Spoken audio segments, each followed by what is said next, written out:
It happened quietly. A government announcement made late at night, buried deep in a digital press release, while most Canadians slept peacefully in their homes. But when the sun rose the next morning, the implications of that decision sent shockwaves across retirement communities, small towns, and urban centers alike. The Canada Pension Plan and Old Age Security, two pillars of Canadian retirement, have just been revised, and not in small ways. We're talking about sweeping updates, sudden shifts in eligibility, and a surprising financial boost that some retirees might see before the end of the summer. At first, only a few savvy seniors noticed it. They saw unusual wording in the July 2025 bulletin, with phrases like accelerated disbursement, retroactive adjustment, and payout recalculation mechanism. For many, these are just bureaucratic phrases, but for those paying attention, it meant one thing: money, more of it, and possibly sooner than anyone expected. By the time major media picked it up, it was already too late for some to act fast. Phone lines at Service Canada lit up. Online portals crashed under the pressure of login attempts. Rumors began swirling on social media. "My neighbor got $2,100 overnight," one person posted. Another replied, "I called and they said I'm eligible for back pay." Suddenly, the quiet July became the hottest financial moment of the year for Canadian seniors. And here's the truth: not everyone will qualify. But those who do could be looking at a significant financial lift, one that might finally provide relief after months or years of tight budgeting. The changes include automatic indexing recalculations, new thresholds based on province-specific cost of living adjustments, and an increase in the guaranteed income supplement that, for some, could tip the scales toward real comfort in retirement. Let's break down what's really happening, without jargon, without fluff. First, let's address the Canada Pension Plan, or CPP. If you've contributed to it through your working life, you already know that your monthly amount depends on how much and how long you paid into the system. But as of July 2025, there's a new formula quietly introduced in the federal budget review. It places greater weight on your last 10 years of contributions, particularly beneficial for those who worked longer than average or returned to work after early retirement. This alone is creating ripples. Thousands of Canadians who thought they were stuck with minimal monthly CPP amounts are now eligible for a reassessment. Some have already seen emails inviting them to resubmit their work history or update contribution data. And if your file is flagged for recalculation, your payment could jump by anywhere from $75 to $260 per month, starting in August. But what about the OAS? Here's where things get even more intense. OAS eligibility hasn't changed, but the payment structure has. The July 2025 OAS update includes what they call a purchasing power bonus. It's a newly added supplement for seniors age 75 and older who live in regions where inflation has significantly outpaced federal OAS indexing. This means seniors in cities like Vancouver, Toronto, or even parts of Alberta could see an additional $300 to $450 quarterly, on top of their regular OAS.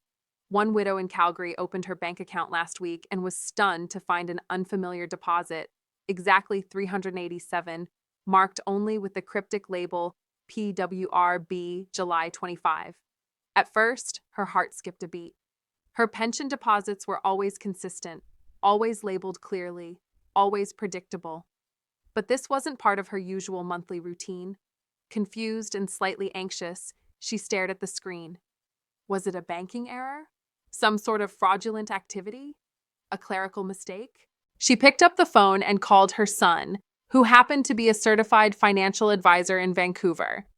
After running a check across known federal and provincial programs, tax credits, and banking notifications, he confirmed it was no mistake. That $387 was real. It had come from a legitimate source, though cloaked in unusual terminology. The funds were tied to a quiet federal rollout, seemingly part of a low-profile supplemental assistance initiative launched under the umbrella of the New Power Benefit Adjustment Scheme, PWRB. At that moment, a deep unease set in, not out of fear, but from the unsettling thought that many others might be missing out entirely, either because they hadn't checked their account balances recently or because they dismissed the deposit as a bank glitch. The widow's story is not an isolated incident. Across Alberta, Saskatchewan, and as far as Newfoundland, whispers of unexpected deposits have started to bubble beneath the surface of public discourse. Community centers are abuzz with murmurs. Seniors who are otherwise isolated have begun cautiously reaching out to one another, some in disbelief, others in cautious optimism. The common thread? Mysterious deposits ranging between $265 and $410, each tagged with variations of PWRB, followed by a month and year. Some say PWRB May 25, others PWRB June AG. Still others see only PWRB Retro Plus. These cryptic notations have become the new financial riddle for Canada's fixed-income population. One retired teacher from Moose Jaw found $392.15 in her account, almost identical to her electricity bill for June. She initially assumed it was a refund from her energy provider, but a call to Sask Power ruled that out. Her provider hadn't issued any reimbursements that month.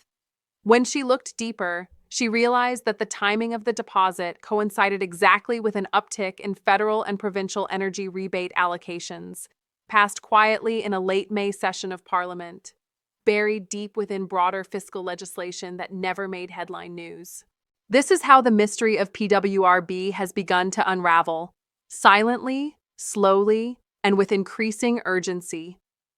The origin appears to trace back to a federal audit conducted in March 2025, following months of pressure from advocacy groups demanding relief for low-income seniors amid surging utility prices. The audit uncovered systemic underutilization of energy assistance programs and a gap in how federal-provincial offsets were distributed to pensioners. In response, the government authorized a targeted back payment operation under the label PWRB, short for Power Bill Benefit, part of the revised 2025 Emergency Affordability Framework. But here's the catch: not everyone is automatically enrolled. In fact, only seniors who are A, receiving CPP or OAS, and B, listed as primary account holders on their utility bills, and C, whose income fell below a certain bracket in the 2023 tax year, were automatically pre-qualified for the first payment batch in July. The rest, an estimated 860,000 seniors across the country, must submit a simplified verification form to receive the August or September installment. And the deadline? July 31st. Those who miss this cutoff may have to wait until January 2026 to be considered again, when the government plans its next fiscal recalibration. Local municipalities are starting to react. In Calgary, outreach workers have begun visiting low-income neighborhoods, handing out printed pamphlets explaining the PWRB eligibility process. In Halifax, a retired postal worker posted a thread on social media documenting his journey from confusion to clarity after receiving a $371.80 deposit. His post has since gone viral among Canadian senior communities. But despite this grassroots awareness, many seniors remain in the dark. Why? Partly because the federal government has not issued any official nationwide press release about the PWRB funds. Their strategy, according to a leaked internal memo from Employment and Social Development Canada, ESDC, was to disperse funds in pilot stages, observing the uptake and public reaction before formalizing the program structure. The fear, apparently, was that a national announcement might result in an unmanageable flood of applications, overwhelming call centers and local Service Canada offices. That cautious approach may have saved bureaucracy, but it has left seniors scrambling. In Edmonton, a group of widows who meet weekly at the public library began investigating after 2 members reported receiving unlabeled credits in their accounts. Within a week, they pooled their findings, contacted their MPs, and even filed a formal access to information request demanding clarity about the PWRB deposits. The request is still pending, but the momentum is undeniable. One of those widows, 74-year-old Irene D., shared her experience. "I don't want charity," she said. "I paid into this country for 5 decades. If there's a benefit out there meant for people like me, we deserve to know, not find out by accident." Her sentiment is echoed by thousands more, and now advocacy groups are stepping up. CARP, the Canadian Association of Retired Persons, has begun publishing breakdowns of eligibility on its website. Community radio stations in rural Ontario have started running public service announcements, urging listeners to check their deposits and contact Service Canada. Some provinces are taking matters into their own hands. British Columbia's Ministry of Energy, Mines, and Low-Carbon Innovation announced a provincial top-up to match the federal PWRB deposit for those who receive it before July 31st. This means a senior in Kelowna who receives $387 federally could receive an additional $150 from the province, but only if they file a one-page provincial supplement form available through Service BC offices. There's also a shift happening behind the scenes that's making these changes possible. A new AI-driven eligibility engine at Service Canada. This system scans income tax filings, GIS applications, housing costs, and provincial inflation rates to automatically adjust OAS and GIS top-ups for seniors. But, and here's the catch, it's only as accurate as the data it's fed. If your information is outdated, you might miss out.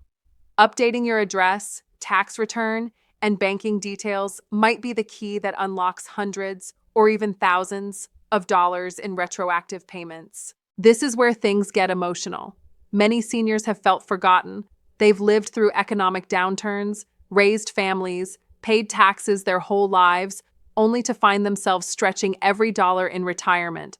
They've watched grocery prices soar, housing costs explode, and their pension checks remain stubbornly flat. But now, for the first time in years, Ottawa is acknowledging the gap. This isn't just policy, it's recognition, it's action. Still, the window of opportunity may be brief. One line in the federal update reads, "All reassessments must be filed prior to September 10, 2025 for retroactive July eligibility." That means seniors who wait could miss out not only on back pay, but also on early access to the raised amounts. The urgency is real.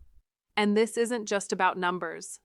It's about dignity, about finally being seen by a system that too often moves slowly. Let's talk about the GIS, the Guaranteed Income Supplement. In July 2025, the GIS saw a targeted increase, especially for single seniors living alone, which has long been a vulnerable group. The supplement has been adjusted to offer up to $1,200 more annually. For some, this might cover winter heating costs, necessary dental care, or even small luxuries long delayed. And if you're one of the Canadians who hasn't applied for GIS thinking you don't qualify, check again. The income threshold has been raised in line with the average provincial minimum wage, opening the door for thousands more. Here's something many haven't realized. The CPP and OAS reforms have created a ripple effect in provincial benefits too. In British Columbia, for example, the Shelter Aid for Elderly Renters, SAFER program, will now match any federal increases in OAS up to 10%. In Quebec, the government has announced a pending review of senior tax credits in light of the July 2025 federal recalibrations. And in Ontario, eligible seniors on the Gains program are automatically being reassessed for higher amounts as of July 15th. These updates aren't speculative, they're active, and some people have already received payment. You might be next, but only if your file is current, your bank info is direct deposit ready, and you've confirmed eligibility through the official My Service Canada portal. And no, this is not the time to rely on old assumptions or outdated advice. The criteria are shifting, and they may be in your favor.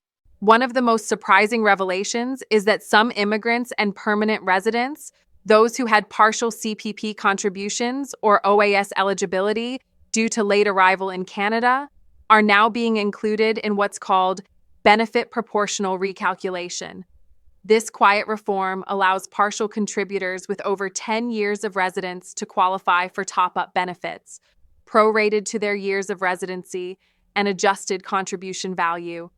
For some newcomers who arrived in their 50s or 60s, This could mean an unexpected increase in monthly income of up to $110. Another mystery still unfolding involves lump sum retroactive payments, something so quietly handled by federal systems that even longtime recipients of OAS, GIS, or CPP are left wondering whether they've missed out on something crucial. In July's update, buried between administrative language and bureaucratic footnotes, was a single phrase that caught the attention of sharp-eyed pension advocates and policy analysts alike: a one-time equity deposit. No details, no framework, just those three words. To most, it meant nothing. To a few, it was a red flag, an indication that something unusual, perhaps even transformative, was taking place beneath the radar of public awareness. What followed were scattered reports, quiet at first, then more frequent. It started in Manitoba. A 72-year-old woman in Dauphin opened her bank statement and saw a credit of $120, tagged cryptically as a 2023 index adjustment. A week later, a retired railroad worker in Nova Scotia posted online that his deposit was $1,295, labeled the same way, and then another, and another. The amounts varied slightly, from $980 at the low end to $1,320 at the high, but the pattern was undeniable. They were all seniors, all long-term recipients of federal income supplements, and all had one thing in common. They had never received full cost of living increases in recent years, often because of highly specific calculation methods used in indexation formulas. That's when analysts began connecting the dots. This wasn't a random clerical event or a mistaken deposit. It was deliberate. This 2023 index adjustment appears to be a federal correction mechanism, possibly initiated by internal audits or pressure from advocacy groups demanding accountability for underpaid benefits. The adjustment seems to target seniors with low income, especially those with a consistent benefit record, who were somehow overlooked during regular COLA, cost of living adjustment, recalibrations.